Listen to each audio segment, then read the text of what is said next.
I finally went and saw Sound of Freedom today.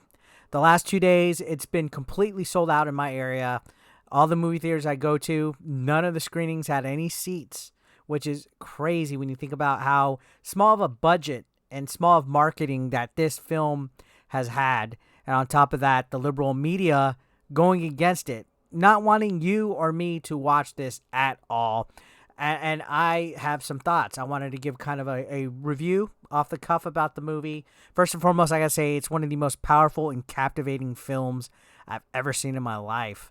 Just knowing that this is based on a true story has me literally like in awe coming out of this movie.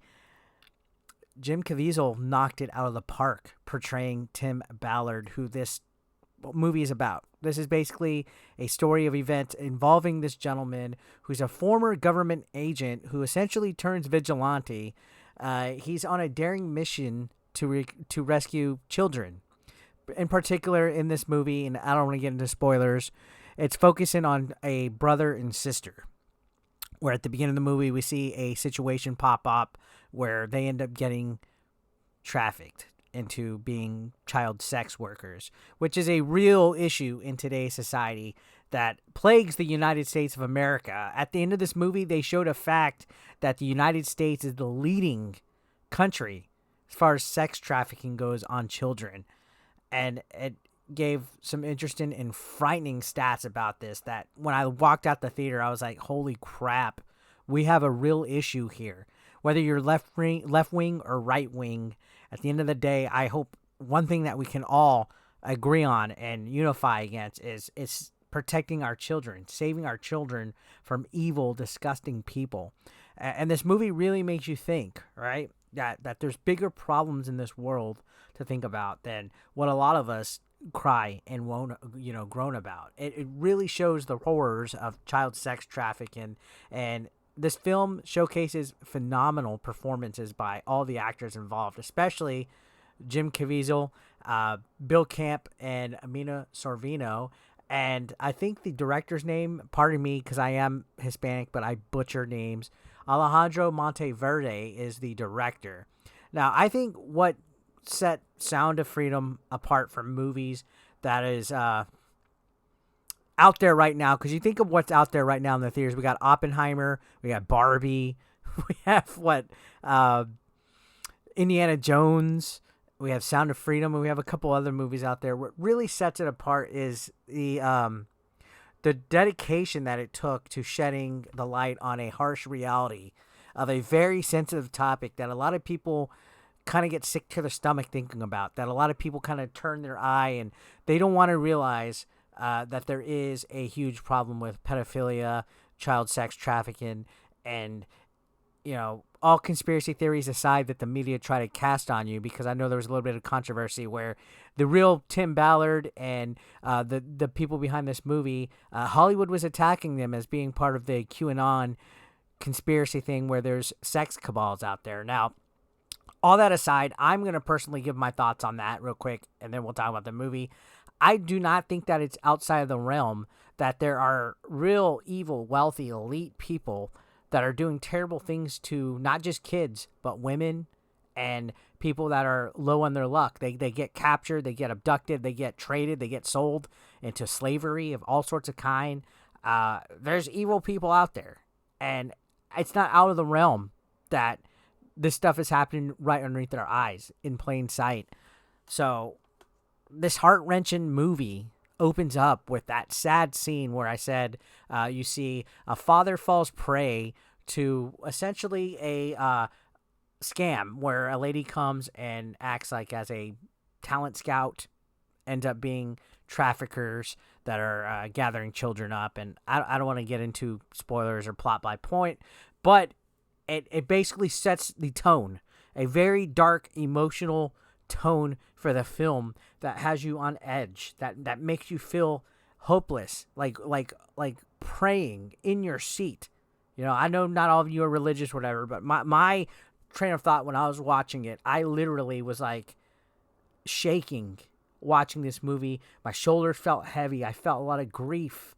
I felt a lot of emotion watching this. I felt like, dear God, if this ever happened to not just my nieces or my cousins or my friends' kids or any child, even if it was a complete stranger and they had children, if this sad, tragic scenario happened to any of them, I would be broken. Because there's one thing that I don't like, and that's children suffering, children hurting, children being in danger, right? And this movie it just hit that feeling, right? Telling a story, a true story of Tim Ballard, and you see like the movie's storyline develop and how this situation becomes a catalyst for him going on his crusade to capture predators, and actively rescuing their innocent victims. Because at the time, Tim Ballard was only assigned and tasked to just capture the pedophiles, the offenders, the people breaking the law. And sadly, most of the time, the victims, the innocent children, never get recovered. So he had a change of heart, and he wanted to rescue the children as well. And that's where this movie gets intense. Now, this movie is pretty skillful in as far as weaving multiple genres together. I think the typical boundaries of faith-based films, you usually think cheesy, real preachy. This movie didn't feel like that. I kept forgetting that I was watching a faith-based movie, and it had suspense in it, a little bit of thrills. There was spy drama. It wasn't as action-packed as I thought it would be going in, but there was a little bit of that. And there was a little bit of humor, not too much though, which is refreshing because, my God, if there's one thing that I've really kind of like fallen like tone deaf on as of late, is this weird Marvel Avengers style humor that you have inserted randomly in the middle of like huge plot developments. Like if you watch like anything from the MCU, something serious could be going on, and then I call it the MCU stare, where two of the heroes are like looking at each other and they're kind of doing like this over the shoulder like side eye look and saying like, deadpan delivery on their lines. And it just next time you watch a Marvel or even a Star Wars movie, just watch it, and it's always the same. Like they always have light little weird bickering in the middle of scenes that just feel out of place now. It's like everybody wants to try to be Robert Downey Jr. in every scene now, and it doesn't work. So thankfully this movie didn't do it. I think this movie had a real gripping, edge of your seat experience that I was fully engaged. I didn't get up once to go use the bathroom. I didn't get up to go get a refill of my soda. Everybody was glued in the theater. Like, this was a packed house, no seat. And I think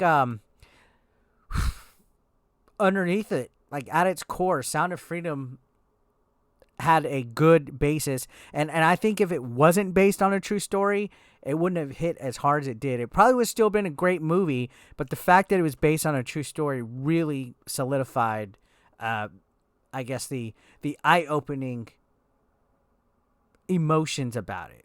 The real global issue of child sex and child sex trafficking. And I feel that the film served as a reminder that, hey, there's countless children out there who are victims of this heinous crime, and they desperately need rescue, and millions of children are out there, millions of them. And I feel that, this movie did definitely have a serious issue addressed, but thankfully the movie didn't make it hokey enough to where people would tune out.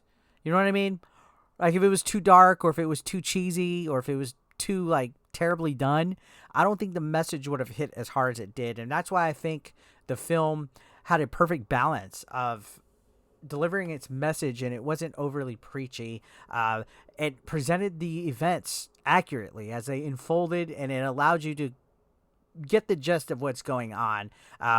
The gravity of the situation was really translated across it, and its real strength actually lied, like I said, in its ability to evoke the emotion out of you.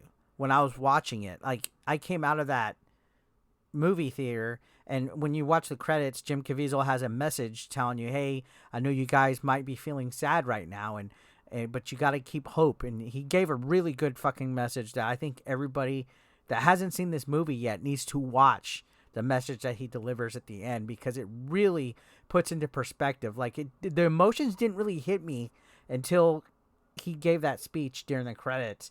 And then I was like, God damn, he's fucking right in regards to what this movie was trying to convey. as far as the issue and the emotion and everything goes, and it just fucking hit me there, like where I was like it was almost like a flooding of emotion that was just overwhelming leaving that theater. And I really think people should check this out because this is an emotional investment in a movie. And I can't recall too many times where I felt like there was an emotional investment when I was watching something. And it's intensified by knowing that this movie is based on true events. So it makes it all more compelling than anything. And it definitely will leave a lasting impact on you. I still feel like I've had a life-changing experience watching this. And I think the movie really is about urging you to confront the reality of the situation, confront the reality of child sex trafficking, and the urgent need for action to help, in any way that you can to spread this message, even if it's just by sharing videos about this movie like I'm doing right here. And this story of Tim Ballard, his bravery, his determination to rescue innocent children's lives was fucking inspiring. Like one of the most inspiring stories I've heard in my life. And I think it's a must-watch film that raises awareness about this critical issue that's plaguing our world.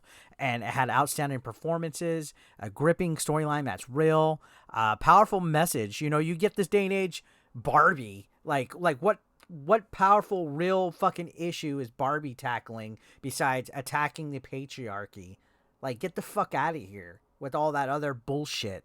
If I'm going to hear something political, I want to hear something about an issue that needs to be addressed by everybody, which is why I don't understand why anybody would be opposed to this movie. Like, it's really suspect if anybody ever was like wanting to attack people for promoting this movie, defending it, trying to block it from being seen in theaters, because this movie's about saving children, and it's a powerful message that is way more important than a fucking Barbie movie, or dare I say Indiana Jones, or anything out in the movie theaters right now at this moment could ever push out there. So I think you guys, if you haven't had a chance, go and check it out.